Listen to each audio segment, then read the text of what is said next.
மத்தேயு நற்செய்தி 5ஆம் அதிகாரம். மழைப்பொழிவு.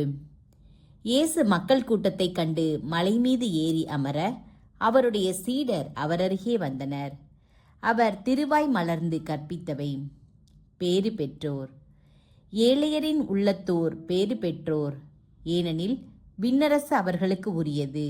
துயருறுவோர் பேறு பெற்றோர், ஏனெனில் அவர்கள் ஆறுதல் பெறுவர். கனிவுடையோர் பேறு பெற்றோர், ஏனெனில் அவர்கள் நாட்டை உரிமை சொத்தாக்கிக் கொள்வர். நீதியை நிலைநாட்டும் வேட்கை கொண்டோர் பேறு பெற்றோர், ஏனெனில் அவர்கள் நிறைவு பெறுவர். இரக்கமுடையோர் பேறு பெற்றோர், ஏனெனில் அவர்கள் இரக்கம் பெறுவர். தூய்மையான உள்ளத்தோர் பேறு பெற்றோர், ஏனெனில் அவர்கள் கடவுளை காண்பர். அமைதி ஏற்படுத்துவோர் பேறு பெற்றோர், ஏனெனில் அவர்கள் கடவுளின் மக்கள் என அழைக்கப்படுவர். நீதியின் பொருட்டு துன்புறுத்தப்படுவோர் பேறு பெற்றோர், ஏனெனில் விண்ணரசு அவர்களுக்குரியது. என் பொருட்டு மக்கள் உங்களை இகழ்ந்து துன்புறுத்தி உங்களை பற்றி இல்லாதவை பொல்லாதவை எல்லாம் சொல்லும்போது நீங்கள் பேறு பெற்றவர்களே. மகிழ்ந்து பேறு வகை கொள்ளுங்கள், ஏனெனில் விண்ணுலகில் உங்களுக்கு கிடைக்கும் கைமாறு மிகுதியாகும். இவ்வாறே உங்களுக்கு முன்னிருந்த இறைவாக்கினர்களையும் அவர்கள் துன்புறுத்தினார்கள். உப்பும் ஒளியும். நீங்கள் மண்ணுலகிற்கு உப்பாய் இருக்கிறீர்கள். உப்பு உவர்பற்று போனால் எதை கொண்டு அதை உவர்ப்புள்ளதாக்க முடியும்? அது வெளியில் கொட்டப்பட்டு மனிதரால் மிதிப்படும், வேறு ஒன்றுக்கும் உதவாது. நீங்கள் உலகிற்கு ஒளியாய் இருக்கிறீர்கள். மலைமேல் இருக்கும் நகர் மறைவாய் இருக்க முடியாது. எவரும் விளக்கை ஏற்றி மரக்காலுக்குள் வைப்பதில்லை, மாறாக விளக்கு தண்டின் மீதே வைப்பர். அப்பொழுதுதான் அது வீட்டிலுள்ள அனைவருக்கும் ஒளி தரும். இவ்வாறு உங்கள் ஒளி மனிதர் முன் ஒளிர்க.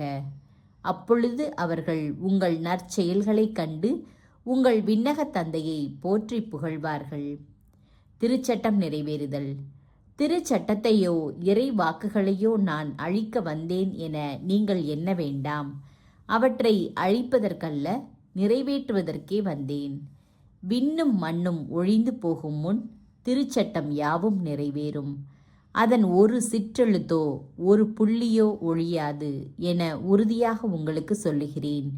எனவே இக்கட்டளைகளில் மிகச் சிறியது ஒன்றையேனும் மீறி அவ்வாறே மக்களுக்கும் கற்பிக்கிறவர் விண்ணரசில் மிக சிறியவர் என கருதப்படுவார். இவை அனைத்தையும் கடைபிடித்து கற்பிக்கிறவரோ விண்ணரசில் பெரியவர் என கருதப்படுவார். மறைநூல் அறிஞர், பரிசேயர் ஆகியோரின் நெறியை விட உங்கள் நெறி சிறந்திருக்கட்டும். இல்லையெனில் நீங்கள் விண்ணரசுக்குள் புக முடியாது என உங்களுக்கு சொல்லுகிறேன். சினம் கொள்ளுதல். கொலை செய்யாதே. கொலை செய்கிறவர் எவரும் தண்டனை தீர்ப்புக்கு ஆளாவர் என்று முற்காலத்தவருக்கு கூறப்பட்டிருப்பதை கேள்விப்பட்டிருக்கிறீர்கள். ஆனால் நான் உங்களுக்கு சொல்கிறேன், தம் சகோதர சகோதரிகளிடம் சினம் கொள்கிறவர் தண்டனை தீர்ப்புக்கு ஆளாவார். தம் சகோதரரையோ சகோதரியையோ முட்டாளே என்பவர் தலைமை சங்க தீர்ப்புக்கு ஆளாவார். அறிவிழியே என்பவர் எரி நரகத்துக்கு ஆளாவார். ஆகையால் நீங்கள் உங்கள் காணிக்கையை பலிபீடத்தில் செலுத்த வரும்போது உங்கள் சகோதரர் சகோதரிகள் எவருக்கும் உங்கள் மேல் ஏதோ மனத்தாங்கள் உண்டென அங்கே நினைவுற்றால் அங்கேயே பலிபீடத்தின் முன் உங்கள் காணிக்கையை வைத்துவிட்டு போய் முதலில் அவரிடம் நல்லுறவு ஏற்படுத்தி கொள்ளுங்கள். பின்பு வந்து உங்கள் காணிக்கையை செலுத்துங்கள். உங்கள் எதிரி உங்களை நீதிமன்றத்துக்கு கூட்டி செல்லும்போது வழியிலேயே அவருடன் விரைவாக உடன்பாடு செய்து கொள்ளுங்கள்.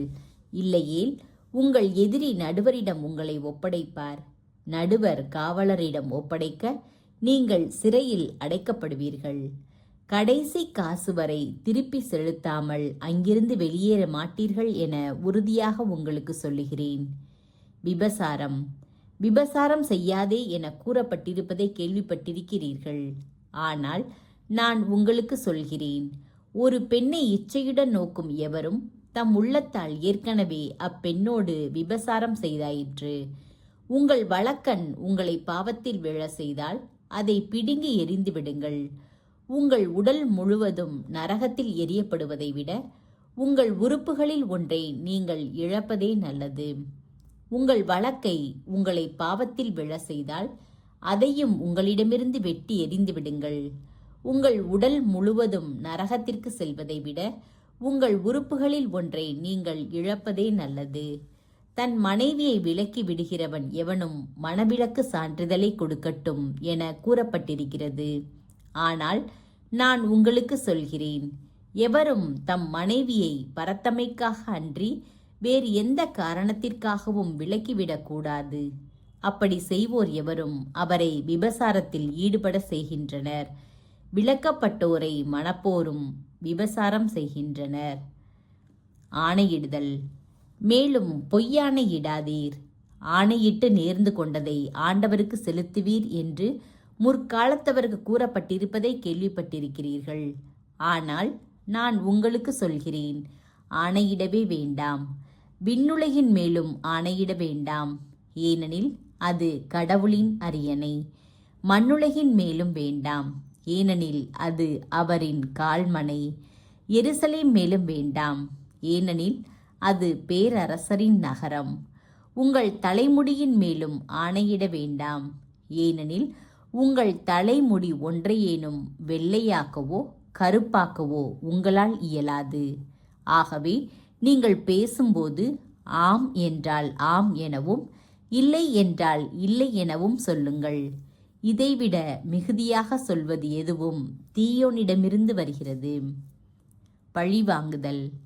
கண்ணுக்கு கண் பல்லுக்கு பல் என கூறப்பட்டிருப்பதை கேள்விப்பட்டிருக்கிறீர்கள். ஆனால் நான் உங்களுக்கு சொல்கிறேன், தீமை செய்பவரை எதிர்க்க வேண்டாம், மாறாக உங்கள் வலக்கன்னத்தில் அறைபவருக்கு மறு கன்னத்தையும் திருப்பி காட்டுங்கள். ஒருவர் உங்களுக்கு எதிராக வழக்கு தொடுத்து உங்கள் அங்கியை எடுத்துக்கொள்ள விரும்பினால் உங்கள் மேலுடையையும் அவர் எடுத்துக்கொள்ள விட்டுவிடுங்கள்.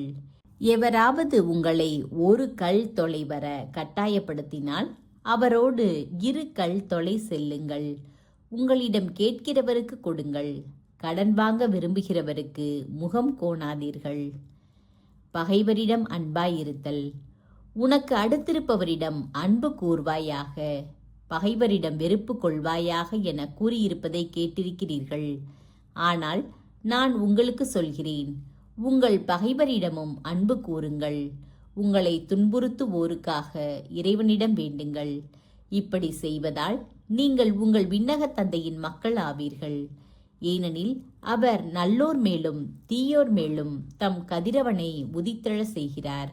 நேர்மையுள்ளோர் மேலும் நேர்மையற்றோர் மேலும் மழை பெய்ய செய்கிறார். உங்களிடத்தில் அன்பு செலுத்துவோரிடமே நீங்கள் அன்பு செலுத்துவீர்களானால் உங்களுக்கு என்ன கைமாறு கிடைக்கும்? வரி தண்டுவோரும் இவ்வாறு செய்வதில்லையா? நீங்கள் உங்கள் சகோதரர் சகோதரிகளுக்கு மட்டும் வாழ்த்து கூறுவீர்களானால் நீங்கள் மற்றவருக்கும் மேலாக செய்து விடுவதென்ன? பிற இனத்தவரும் இவ்வாறு செய்வதில்லையா? ஆதலால் உங்கள் விண்ணகத் தந்தை நிறைவுள்ளவராய் இருப்பது போல நீங்களும் நிறைவுள்ளவர்களாயிருங்கள்.